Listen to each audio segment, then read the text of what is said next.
Yo, Tallahassee. It's 90.5, the Flavor Station, man. It's your boy Tyrone, the ladies' choice. I got my girl Zulu Queen in the house, man. What up? Very, very special guest, Very man. special. Ain't been here in half a decade, half a century.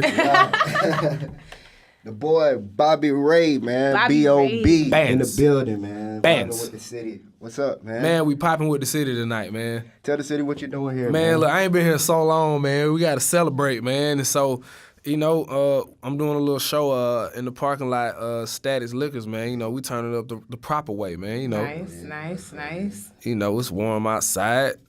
True. Girls in their bathing suits, just for the hell of it. Speaking of girls, which is always a good topic. we just gonna We jump going right. straight We just into gonna it. Well, jump hey, right. We all right, gonna well, let's dive go. straight into it. Tallahassee got FSU, TCC, fam, bro. Praise. A lot of single girls out there. They wondering if they got a shot, bro. You only talking to the celebrity, A-listers, B-listers. What's up? Hey, man, my passenger seat is open, so. Hey. You ain't gonna True, talk no true. names. Oh, me? Nah, No man. names. Any. Man, I'm 24. You know what I'm saying? I'm just trying to. True. So, you just dropped a mixtape Yeah, F from We Ball. Back in November. back in Yup. November. So, this next On my album. birthday. That was your I just birthday? want to throw that. I turned 24. What it is. So, That was wait. dope. So, what's your sign, though? I'm a Scorpio. Scorpio. Give me I knew it. I knew it was something, man. Give me some. You understand. You understand. You right. It's like the automatic connection there. Yeah, man. If you're not a Got you. Scorpio, sorry, you can't be a part of this great conversation right now. I'm a Gemini, man. Oh, yeah. man. I know a lot of Geminis, Yeah, man. me too. They kind of Y'all crazy, man. But nah, on that mixtape, you produced most of the songs on that. Yeah. I produced a lot with the guy who I did Ray-Bans with, named Jameson. A dope producer out of Atlanta, man. It's so crazy, man, because we used to, back when I was, I wasn't in college. I was in high school, but I was just, I'd shoot over to, Georgia Tech, just to True. party. Yeah. And we just get around, just freestyle, man. Just be freestyling for hours, playing Xbox, doing that type of shit. So to see it, just transform and to really evolve into, producing projects and stuff like that, it's crazy. And you started producing, right? So when did you make that transition between producing and into rapping? Well, for me, man, it was really I always, when I would write, I ain't have no beats. This was when I was in 7th grade. Yeah. This was around, I was on AOL chatting, you know what I'm saying? So I ain't had, it was if you had, what was it? Kazaa? LimeWire? I don't know what it was. Whatever it was. You know what I'm saying? It's whatever you find on there is pretty much all you got. So, I started working on Fruity Loops. And man, just really grew from there. What's your favorite song, by the way? I'm curious. My favorite song? Currently. I got an old favorite song. Yeah, I have an old favorite song. I got an old favorite song. Nothing on You is always gonna be one of my favorites. What's your it old was favorite? Just the. My old favorite was that Gladiators, bro, on that May 25th. Oh yeah, you mixtape. snapped on They- that one. Oh, Snap. wow, man, I forgot about that, man. You forgot about that. I swear, man. That's when I got on you, bro. Man, You look, destroyed that, man, it's crazy because it's I did that verse for I think it was an artist in Canada or something, but it ended up being me and J. Cole on it, and it was just right, you know what I'm saying? When I heard his verse, it just everything went perfectly. That's crazy. Y'all sent me down memory lane. Low key, you killed J. Cole on that, bro. For real, bro. You What about destroyed you? that. What was Destroyed yours? that. I said Nothing on You, but I feel like even though Haters was your first song, it still stuck with me because you definitely have haters everywhere you go. Coming into radio, it's not easy, staying friends with people that you were friends with, Yeah. And so I can definitely apply Haters to my life. Universal term. That was back when I was Bob from Tallahassee. But nah, you have remained like yourself, you know what I'm saying? Even though you changed musically, I feel like B.O.B, Bobby Ray is still the same person. So what's important to you that makes you want to stay yourself? Because a lot of people change in the industry, and I feel like you haven't. It's really finding out, not finding out, but as an artist, through your whole years of being an aspiring artist to however far you take it, you always got this voice. It could be somebody else telling you or internally telling you, you need to find what you are as an artist. You need to find yourself. But it's like you are you no matter what you do. Like, you know, I remember when I was in high school, I made beats and I was playing for people. And in my head, I'm like, you know, I'm finna make one of them, like, you know, one of them crunk Lil Jon type beats. And like, I'll play people that are like, man, this is different. And everybody say it's different. I'm like, what are y'all talking about? So it's like, you know, since high school, I just realized, like, you know, you can't be nobody else. Like, no matter, even if you try, it's still gonna be different. Or most of the time, you know, if you try it, you're gonna sound like somebody else, or you trying to sound like somebody else. So, you know what I'm saying? It's just tapping into your inner, whatever it is that make you click. Yeah. You know? Also, there's a few producers here on FAMU's campus. We have a lot of talent here. And, so do you have, like, any advice for them, like, coming up? Especially starting off as a producer, though. You know what? I think, like, you know, as a producer, and I'm saying it's not from a necessarily an art. Well, I am saying it's from an artist's point of view.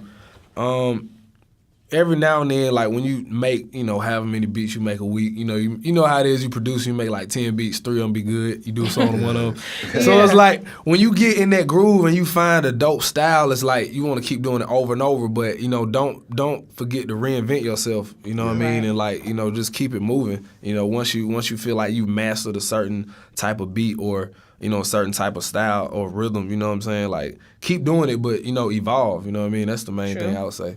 All right, so about the album, when is it coming? Man, I'm trying to get a title, man. I still ain't got no title, man. It's crazy, man. I ain't never had the difficulty naming an album with this, man. Like, I will say this, though. Right now, I'm leaning towards no genre. No genre. No genre. Right. And just, you know what I'm saying? Okay. But, you know what I'm saying? Because it's like, I feel like no matter what, man, like, I'm going to always do what the fuck I want to do with my music, man. If I feel like playing guitar, making a rock album, do it. That's you, though. You know what I'm saying? That rock EP coming, too. What's up with it? It is coming, man. See, look, it's different. See, like, you know, like with hip-hop music, man, that's some music, you know, you cook in the pan, man. You just throw it in there, whoop, whoop, and you just, you know what I'm saying? But with rock, man, some stuff you got to let it marinate overnight. And, you know, put it in the oven, rotisserie it, you know, so it's just a whole it's a whole different process with it, you know. I think with hip hop, because of where it came from, you know, hip hop, people forget, man, no matter how big or mainstream hip hop gets, it is rooted in the streets. Like it came literally from the streets. So you know, it's just got that attitude about it and the way that it evolves and the way that styles take on with the culture. But you know, the Rock EP is coming, man. It's coming too. It's just, you know, I don't want to put nothing out unless it's right and it's ready. So true. So you had a song with Taylor Swift on your last joint. Yes. How did that come about? Like, what was that conversation like? Man, I swear to God, like we were sitting around in the studio, you know, me and my producer Jameson and Playboy Trey, and we were just joking around like, man, wouldn't it be crazy if this on Taylor Swift? And so I got a call one day, I got a text. I got a text one day from a number said, I know this is random, but this is Taylor Swift. I got your number and I wanted to see if you come out and do a show. I'm like, man, this ain't you know, so I called her and sure enough it is. And she actually wanted me to come out on the Atlanta show, but I think I had something to do, so she brought me out to Dallas. True. And like Dallas Stadium, man, they got a big jumbotron, not just a big screen, but it's LED, like crystal LCD, what? like it's some crazy. It's more, the definition is stupid from the 20-yard line to the other 20-yard line.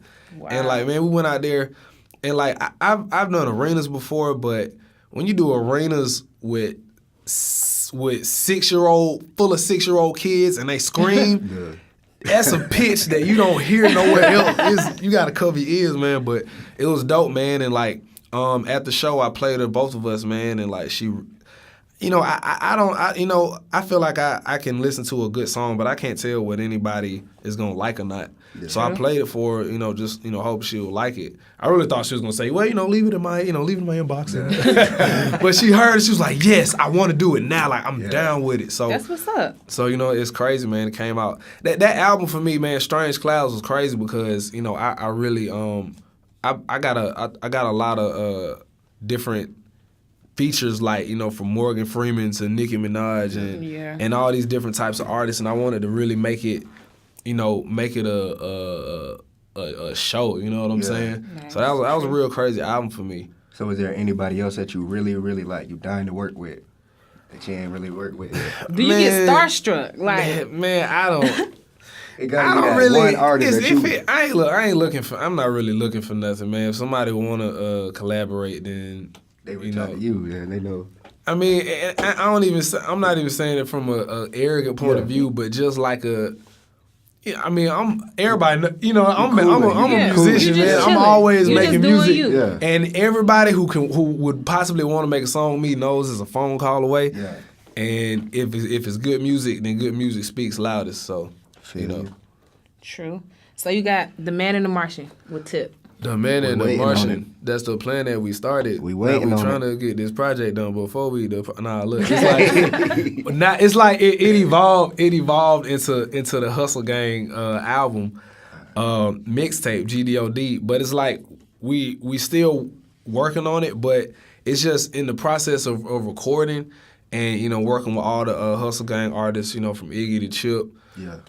I gotta say myself, like, you know, Tip started Grand Hustle, man, you know, from the streets, and like it's just crazy because it's grown into this international label. Like we got Iggy, Chipmunk, you know, Trader Truth, and just this you know, worldwide appeal to it. That, you know, when I be in Australia, people be asking me, "Yo, man, so what's up with Tip and the Hustle Gang?" So it's like, you know, like hip hop, man, like, and I say this a lot, man, because like, unless you actually see it, you don't realize how much hip hop travels. Like, you could literally be in a basement down the street, make a song, and it could end up in Australia. Like, real talk, is crazy. And because it's the technology, you know, it's only happening faster. So, you know, The Man and the Martian is coming. True. Well, I definitely want to say thank you for coming out here. Right on, man. Vibing with us. It's been too long. It's been way too long, man. I promise I'll come back sooner than half a decade next time. It can't be that long again. You know what I'm saying? We're gonna be in touch. I gotta say also, man, Tallahassee, man, y'all got some of the most beautiful women. And it's just crazy. It's just sitting right here. You been by the mall yet? You ain't slide through the mall yet. You might. I got enough time to slide through. You might start a ride. It's a tradition, man. I might as well, man. Yeah. That's what's up, man. One last question before you go. Right on. Like, I'm not trying to like ride you or nothing like that, but would you consider yourself like a musical genius, like up there with the greats? I consider myself an artist who isn't afraid. Okay. Fair answer. Answer. Yeah, that's a fair answer. Very political. But yeah, definitely thank you for coming out, vibing with us. You know, a lot of people come through and they just chuck the deuces, keep it moving. But I definitely they come in and throw the deuce before they sit down. But no, I definitely appreciate you for coming by and keeping it real. B.O.B. vibing with the city, and back to what you said, man, like about the genius thing, man. You know, genius isn't necessarily creating something new. It's taking what already exists and making something new. There you go. Right on. So I'm with you on that. I feel you, man. Right on. 90.5 The Flavor Station, man. It's your boy Tyrone and Zulu, man. B.O.B. came and vibed with us. And we out. I'm in my zone, I'm feeling it. Stop blowing my buzz, quit killing it. So buy another round and try to shut us down about an hour ago. But we still in this. We still in